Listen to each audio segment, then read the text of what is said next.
Nest. जय Hind friends. तो आज हम बात करेंगे पृथ्वी की आंतरिक संरचना के बारे में। तो चलिए स्टार्ट करते हैं। तो सर्वप्रथम हम जान लेते हैं कि पृथ्वी की आंतरिक संरचना को क्या कहते हैं। इसको भूगर्भीय विज्ञान के नाम से भी जानते हैं। अब पृथ्वी की आंतरिक संरचना, तो सर्वप्रथम हम जानेंगे कि पृथ्वी की आंतरिक संरचना के बारे में किसने बताया।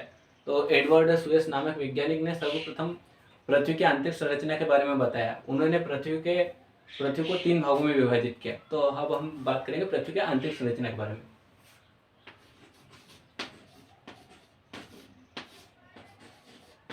पृथ्वी की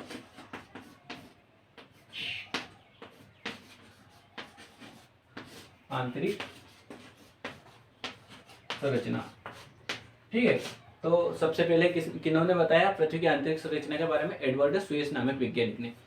तो पृथ्वी की आंतरिक संरचना के लिए हम पृथ्वी को ग्लोब बना लेते हैं। ये होगा पृथ्वी का ग्लोब।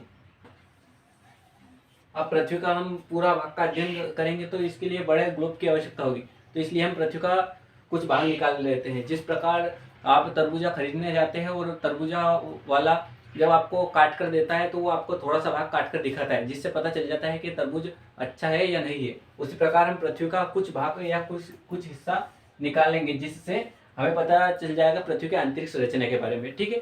तो हम पृथ्वी का ये भाग यहाँ पर बनाते हैं।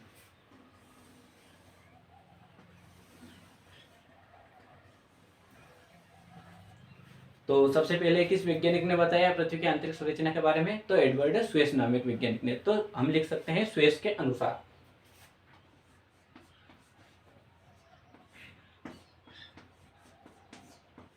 सुएस के अनुसार, ठीक है। तो सुएस के अनुसार उन्होंने पृथ्वी को कितने भागों में विभाजित किया? तो सुएस ने पृथ्वी को 3 भागों में विभाजित किया। कौन कौन से? सुएस ने पृथ्वी को 3 भागों में विभाजित किया। तो वो कौन कौन से हैं? सियाल, सीमा और नीफे। उन्होंने ये किस आधार पर बांटे? तो जिस जिस हिस्से में जिस पदार्थ की अधिकता थी उसी हिस्से को उन्होंने उसका नाम दे दिया इस प्रकार। इसका नाम था सियाल, इसका था सीमा और इसका था नीफे।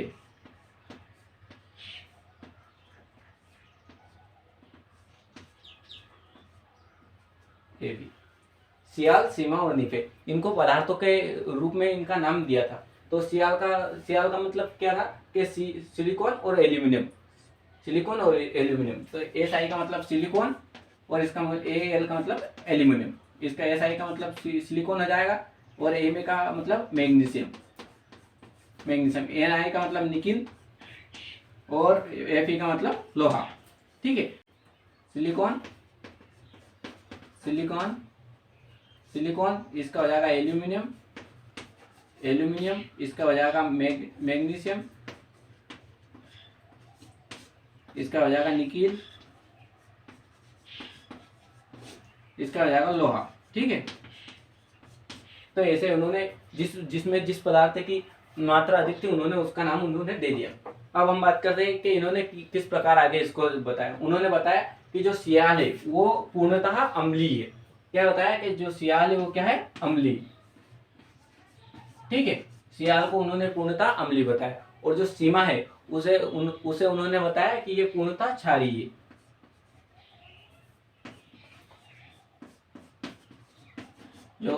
जो सीमा है वो पूर्णतः क्षारीय है। और जो निफे है वो उन्होंने उसके बारे में नहीं बताया। तो उन्होंने बताया कि सियाल क्या है? अम्लीय है। और जो सीमा है वो क्या है? क्षारीय। अब उन्होंने आगे बताया कि पृथ्वी का घनत्व कितना है। तो पृथ्वी का कुल घनत्व कितना है?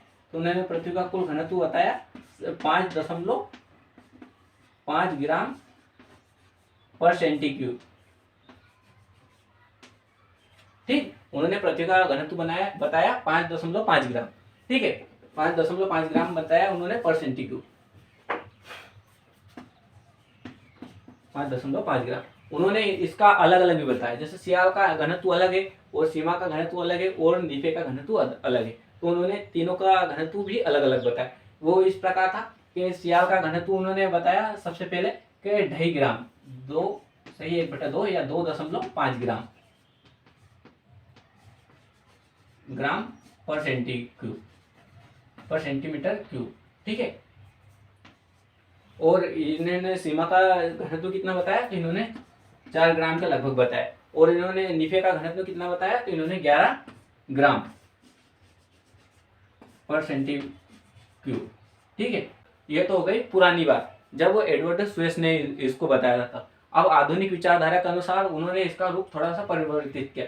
इन्होंने ना तो जो सियाल और सीमा के जो बीच की जो रेखा है उसका नाम दिया, ना ही इन्होंने इसको सत्य बताया। तो ये उस समय सही था, पर अब इस समय जो आधुनिक विचारधारा के वैज्ञानिक है, इनके समय ये उन्होंने थोड़ा अलग हटके बताया, जो अभी आधुनिक विचारधारा के वैज्ञानिक है उन्होंने, तो हम उनका भी अध्ययन करते हैं। ठीक है, तो आधुनिक विचारधारा के वैज्ञानिकों के अनुसार उन्होंने भी पृथ्वी को 3 भागों में बांटा। पहले तो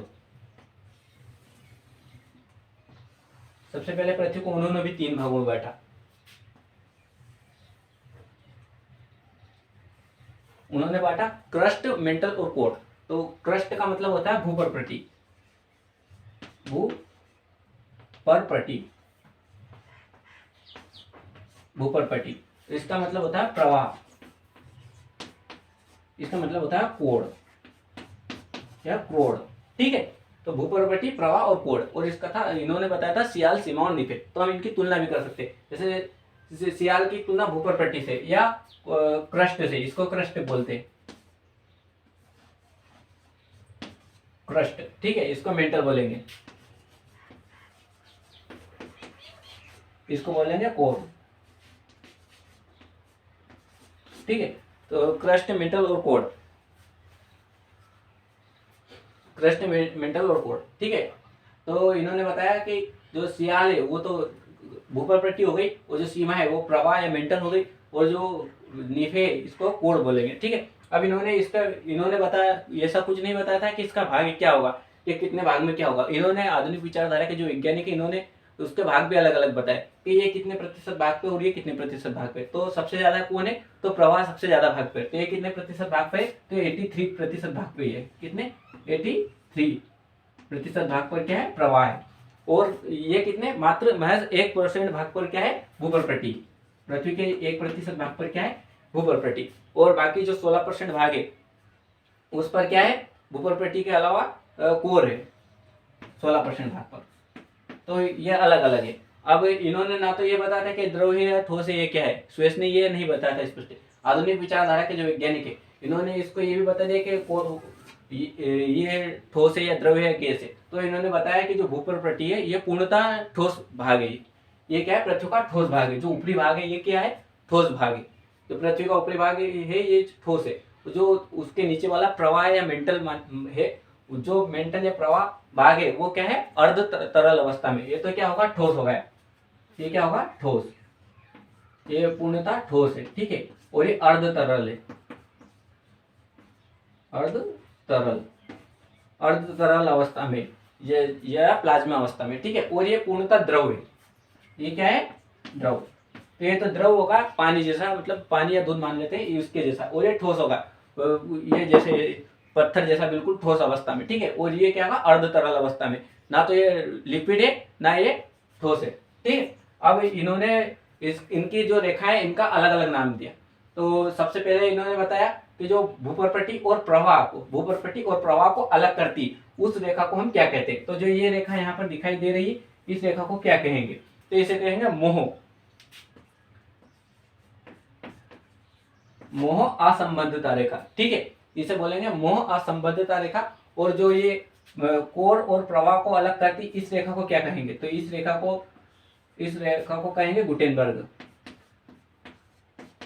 गुटेनबर्ग। ठीक है, तो पहली बात हो गई कि मोह किसे कहेंगे, जो ठोस और अर्ध तरल, यानी प्रवाह और मेंटल को, प्रवाह और भूपर्पटी को अलग करती उसे क्या कहेंगे हम, मोह असंबद्धता रेखा। और जो प्रवाह और कोर को अलग करेगी उसे क्या कहेंगे, उसे गुटेनबर्ग असंबद्धता रेखा।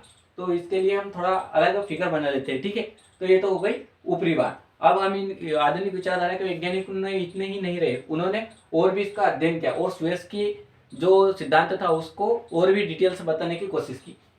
तो उन्होंने स्वेस का सिद्धांत नकारते हुए थोड़ा और अलग हटके बताया। तो उन्होंने सर्वप्रथम बताया कि जो प्रवाह है इसको उन्होंने 2 भागों में बांटा, प्रवाह को भी। ठीक है, प्रवाह को भी दो भागों में बांटा। उन्होंने बताया कि जो ऊपरी प्रवाह है, जो ये ऊपरी भाग है प्रवाह का, जो ऊपरी भाग है ये वाला, जो ये वाला भाग है ऊपरी भाग, प्रवाह का जो ऊपरी भाग है वो क्या है, वो अम्लीय है। ठीक है, वो क्या है, अम्लीय। प्रवाह का जो ऊपरी भाग है वो क्या है, अम्लीय। ठीक है, और इन्होंने क्या बताया था कि ऊपरी जो सियाल है वो पूरी तरह अम्लीय है। ठीक है, और जो उन्होंने बताया कि जो जो प्रवाह का निचला भाग है, नहीं ठीक है, जो भूपरपट्टी का ऊपरी भाग है, सॉरी, जो ऊपरी भूपरपट्टी का ऊपरी भाग है ये वाला, इसको दो भागों में बांटा आधुनिक विचारधारा के वैज्ञानिक ने। तो जो ये ऊपरी भाग है इसे क्या बताया, अम्लीय। और जो ये निचला भाग है, निचली भूपरपट्टी का निचला भाग है ये वाला भाग, ठीक है, जो ये वाला भाग है इसे उन्होंने क्या बताया, क्षारीय बताया। ठीक है, और जो ये स्वेस विद्वान थे इन्होंने बताया था कि जो सीमा है, जो दूसरा जो प्रवाह है, सीमा है या जो प्रवाह की उप वो है, उन्होंने बताया था कि ये क्या है, ये है क्षारीय। जबकि जो आधुनिक विचारधारा के वैज्ञानिक है उन्होंने बताया कि ऊपरी जो भूपरपट्टी है वो तो अम्लीय है, और जो निचली भूपरपट्टी है वो क्या है, क्षारीय है, और इसका जो प्रवाह से कोई ताल्लुक नहीं है। अब उन्होंने बताया कि जो भूपरपट्टी, निचली भूपरपट्टी और प्रवाह को अलग करती है उसे कहते हैं मोह असंबद्धता रेखा। ठीक है, और जो प्रवाह और कोण को अलग करती है उसे बोलते हैं गुटेनबर्ग असंबद्धता रेखा। ठीक है, ये तो हो गई इधर की बात। अब उन्होंने जो ये बीच वाली रेखा, जो ऊपरी प्रवाह और निचली प्रवाह को भी जो मिलाती है, इस रेखा को क्या कहते हैं? तो आधुनिक विचारधारा के वैज्ञानिकों ने इसका भी नाम अलग किया। इसका इसका नाम था कोलोराड।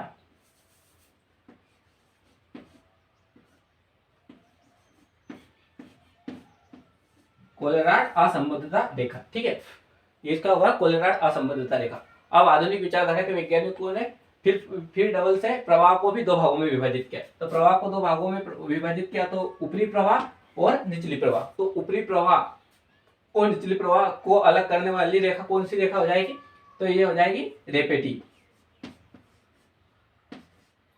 रेपेटी असंबद्धता रेखा। ठीक है, और फिर उन्होंने वैसे ही कोर को भी दो भागों में अलग अलग विभाजित किया। तो ये जो कोर को अलग दो भागों में विभाजित करेगी, इस रेखा का क्या नाम हो जाएगा? तो इस रेखा को कहेंगे हम लेहमैन।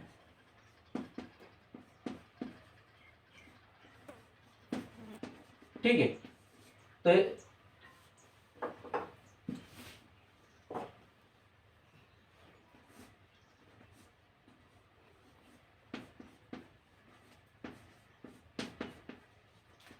लेहमैन।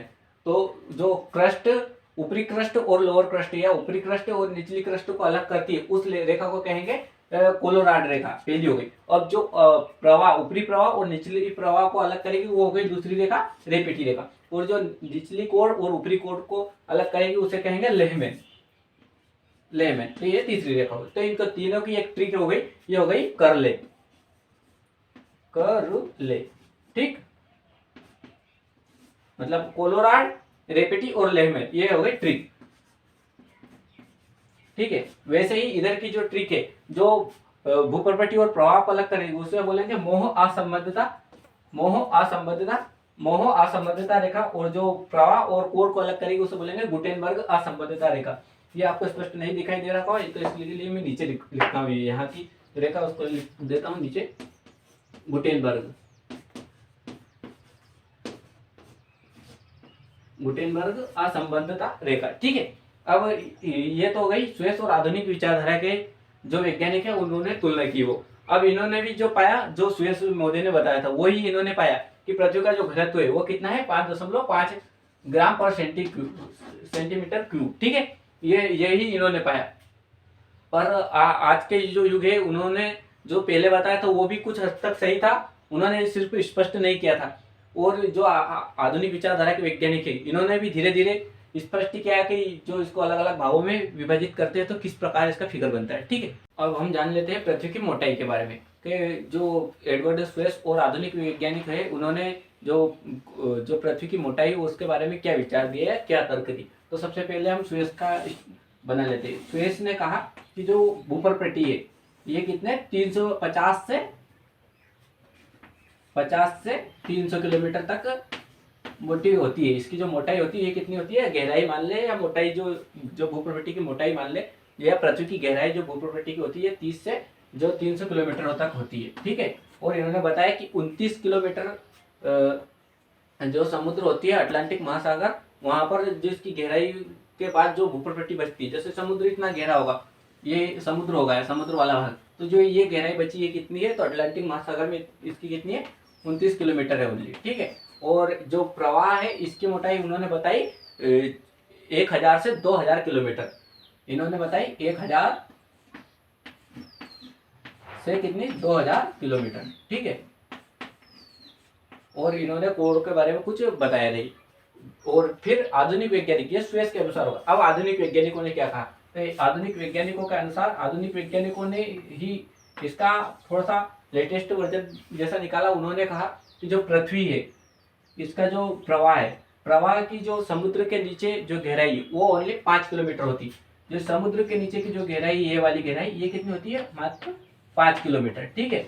और जो महाद्वीप है, जैसे महाद्वीप है, यहाँ पर महाद्वीप है ये पूरा, तो यहाँ पर इसकी कितनी होगी, महाद्वीप के नीचे भूप्रपट्टी की जो गहराई होगी वो कितनी होगी, तो ये होगी 30 किलोमीटर, ठीक है। ये 30 किलोमीटर होगी। और समुद्र के यहाँ कितनी होगी, तो ये होगी 5 किलोमीटर, ठीक है। फिर उन्होंने बताया कि जो प्रवाह की जो मोटाई या गहराई मान ले पृथ्वी की, या प्रवाह है वो कितनी मोटाई पे है, तो ये कितनी में है, ये 900 किलोमीटर तक है ओनली, कितने 900 किलोमीटर। और इन्होंने भी कोर के बारे में कुछ सटीक जवाब नहीं दिया, ठीक है। इन्होंने पर एक जवाब जो अलग से दिया, उन्होंने कहा कि जो कोर का जो तापमान है, ये कोर का जो तापमान है वो कितना है, 6000 डिग्री सेल्सियस, 6000 डिग्री सेल्सियस, ठीक है। इन्होंने इसका तापमान बताया, ना कि इसकी जो गहराई है वो बताई। हमने पृथ्वी की आंतरिक संरचना के बारे में बहुत कुछ जान लिया। अब हम जानेंगे जो हमने जो अभी पढ़ा है वो कितना हमें याद है, ठीक है। तो उसके लिए हम 2 मिनट में उसको रिवीजन करते हैं। तो सबसे पहले एडवर्ड स्वेस ने क्या कहा कि एडवर्ड स्वेस ने पृथ्वी को 3 भागों में बांटा। कौन कौन से, सियाल, सीमा और नीफे, मतलब silicon aluminium, silicon magnesium, nickel और फास्फोरस या लोहा, ठीक है। ये तो हो गए एडवर्ड स्वेस के अनुसार। इन्होंने इसको किस भाग में बताया, तो इन्होंने बताया कि ये तो अम्लीय है, ठीक है, अम्लीय है। और फिर बताया कि ये क्षारीय है, ठीक है। और इसके बारे में बताया नहीं। अब आधुनिक वैज्ञानिकों ने क्या बताया, आधुनिक वैज्ञानिकों ने भी यही बताया, पर उन्होंने थोड़ा हटके बताया। उन्होंने बताया कि ये कितना प्रतिशत भाग है, ओनली कितना 1% भाग है। ये कितना प्रतिशत भाग है, तो ये 83% भाग है, ठीक है। ये कितना प्रतिशत भाग है, 1% भाग। और ये कितना प्रतिशत भाग है, तो 83% भाग। और ये कितना है, तो ये 16% भाग है, ठीक है। मतलब क्या, भूप्रपट्टी, प्रवाह और कोण, ठीक है। नाम आपको याद रखना है, या पृष्ठ, मेंटल और कोण, ठीक है। ये आपको नाम याद रखना है। फिर इन्होंने बताया कि जो ये रेखा जो इसको अलग करती है, इसे क्या कहते हैं, मोह असंबद्धता रेखा, ठीक है। मोह, इसको कहते हैं गुटेनबर्ग, ठीक है। अब उन्होंने फिर इसको 2 भागों में विभाजित किया, जैसे यहाँ भूप्रपट्टी और प्रवाह और कोण, इसको अलग अलग सभी को 2 भागों में विभाजित किया, जैसे ऊपरी भूप्रपट्टी और निचली भूप्रपट्टी। तो इसको ऊपरी भूप्रपट्टी और निचली भूप्रपट्टी को अलग करने वाली रेखा को क्या नाम दिया उन्होंने, तो इसको नाम दिया कोलोराड, ठीक है, कोलोराड, ठीक है। फिर उन्होंने इस रेखा को क्या नाम दिया, जो ऊपरी प्रवाह और निचली प्रवाह को अलग करती, तो इसको क्या दिया, रेपेटी, ठीक है। और इसको क्या, जो ऊपरी कोण और निचली कोण को अलग करके उसको क्या नाम दिया, लेमैन। अब इन्होंने इसका प्रतिशत भाग बताया कि 1%, 83% और 16%, ठीक है। इतना आपको आया हो, 5 का वीडियो आपको इतना समझ में आया हो। फिर उसके आगे हम थोड़ा और डिटेल से जानते हैं कि इन्होंने इसको क्या बताया, कि इन्होंने ऊपरी भाग को क्या बताया, अम्लीय बताया, ठीक है। भूप्रपट्टी का जो ऊपरी भाग है इसे बता दिया उन्होंने अम्लीय, और जो निचला भाग है उसे बताया क्षारीय, ठीक है, ठीक है। और उन्होंने बताया कि जो ये है, ये जो भूप्रपट्टी है वो पूर्णतः क्या है, ठोस है, ये क्या है, ठोस है। और जो ये प्रवाह है ये क्या है, अर्ध तरल है, अर्ध तरल, ठीक है, अर्ध तरल भाग है। और जो ये कोर है ये क्या है, तो ये क्या है, ये द्रव अवस्था में, पूर्णतः द्रव अवस्था में। आई होप आज का वीडियो आपको पसंद आया होगा। मिलते हैं अगले वीडियो में। आगे का वीडियो हम जब भी डालेंगे आपको नोटिफिकेशन जाएगा। तब तक के लिए मुस्कुराते रहिए, खुश रहिए। जय हिंद।